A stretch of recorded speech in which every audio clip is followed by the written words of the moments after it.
Alrighty everyone, welcome back. It is now January 8th of 2025, and given that the entire media and all of Hollywood, the film industry, whatever it may be, is now in shambles, it's in financial flames, we have a lot of comedians, actors, actresses coming out and really pointing the finger at the general public as to why their careers are really going down right now and really are not really working with them, and they really have no way to grasp with reality and with the facts that it's all because they got way too involved in politics, way too involved in all of that nonsense. And I've said this too many times, but I'll say it again. If you're anybody in show business and you drag politics into your careers, it's game over at that point. This is Mike Zero. Subscribe if you're new and like this video to see future updates. You can also follow me at Mike01. I thank you also very much for the great and kind support. So, Kathy Griffin, alright, comedian, if you even want to call her a comedian, she has been going through quite a number of rants as of late, especially since November the 5th, especially since January 1, and we all know that Kathy Griffin really is, one example of those within the comedian, of course, business or the comedy business, whatever it may be. We know that she doesn't really quite know how to handle the situation right now with her comedy tour really failing, and the sales are just not there. She is not really getting anything that she thought she would get, and anywhere near expectations, quite frankly. But we know that Kathy Griffin, just a couple of days ago, went on this endless rant about how nobody's buying her tickets, nobody's really getting too involved in her comedy tour, and how it's basically spelling a recipe for disaster for the future of her career as a comedian. Again, if you even want to call her a comedian, I quite frankly never found her funny from the start and right from the get-go, but that's just me.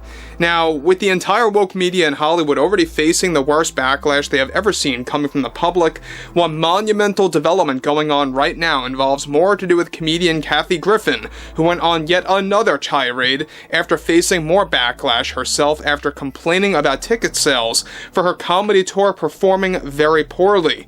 Kathy delivered the following.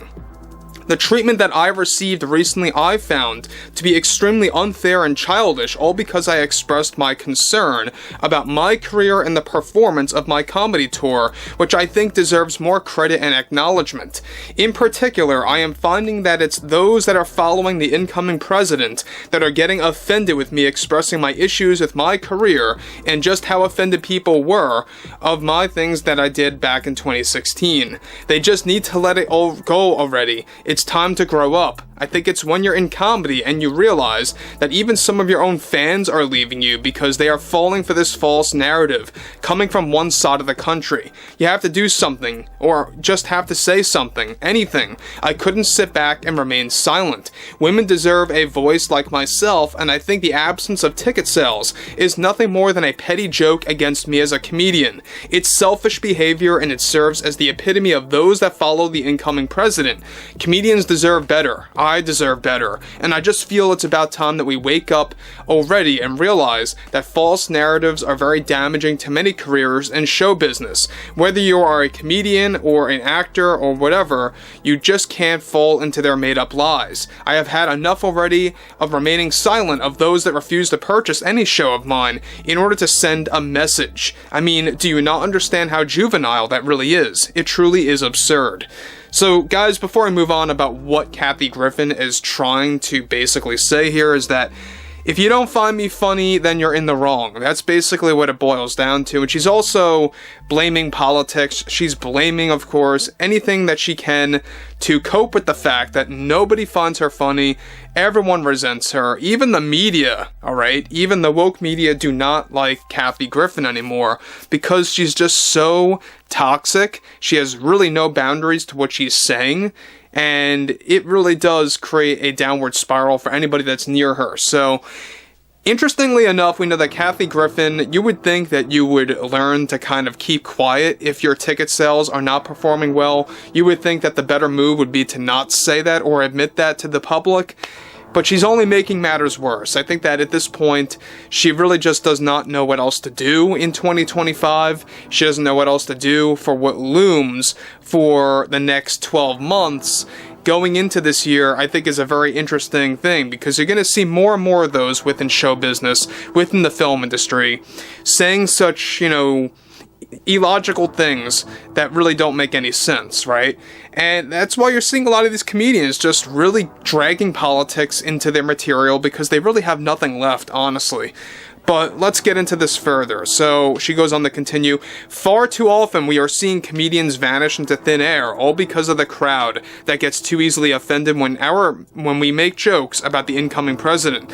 Those are the same individuals that express their fear and ignorance through playing some of the most childish jokes against those in show business by spreading so many false narratives that come from all directions. Now, whether it's men or women or whoever, I have witnessed this impact myself on my career, and I have lost so many opportunities. I have no regrets of bringing politics into my material, and I will plan to continue to do that, nor do I have any regrets of the jokes that I made in the past. So again, I mean, she's admitting that she lost roles because she really went way too hard on politics. We all know what she did back in 2016. Very gross things that she, by the way, got involved in. But when you think about everything that she did before in the past, all of the crazy jokes that she did with politics, everything to do with her material basically vanquishing, she had nothing left but to drag politics. This is exactly why she's locked in a corner, right? She has nowhere to escape when it comes down to her career. She realizes it's over. Everyone else knows it's over. It has nothing to do with people being offended about her jokes or anything like that. People just, quite frankly, do not like her, and she's just very unfunny. Now, lastly, she goes on to continue, I'm a comedian and you can't really have boundaries with material if you want to be funny. I feel I was wrongfully treated in show business and in the film industry. I lost roles here and there, and sure, I lost some comedy tour opportunities, but I really am just trying to stand my career on its last legs right now, and it's all because of that crowd on one side of the country. Again, there she goes, saying it's all because of one side of the country that has their own political beliefs. This is what they all do when they have to cope with the fact that their career is just not working for them anymore. And honestly, I mean, I think that Kathy Griffin, and I brought this up before, she was always very annoying. She was always a nuisance, even going way back into the 1990s when she was in that Seinfeld episode trying to become a comedian. Quite ironic, right? Even Jerry Seinfeld playing himself in that show found her to be annoying, and I found that to be quite funny, honestly. But yeah, I mean, look, at the end of the day, I mean, we know that there's a lot of comedians, there's a lot of actors, actresses, producers, directors, and writers, the list goes on, that really just don't know how to really cope with the fact that nobody wants to listen to them, nobody wants to see them. They want new faces. They want people that are not going to get too involved in politics, and they want people that are just going to focus on the art. Whether it's acting, singing, writing, making jokes, whatever it is, that's what they should do, alright? That's what Ricky Gervais even said, alright? Very good comedian out there. Focus on your job. If you're a comedian, make jokes. If you're an actor, act. Don't get involved in politics. And I agree with that. Overall, I would like to hear what you all have to say about this below in the comments, and if you guys did enjoy the content for today, make sure to drop a thumbs up on this video to support the channel, and I will catch you guys later.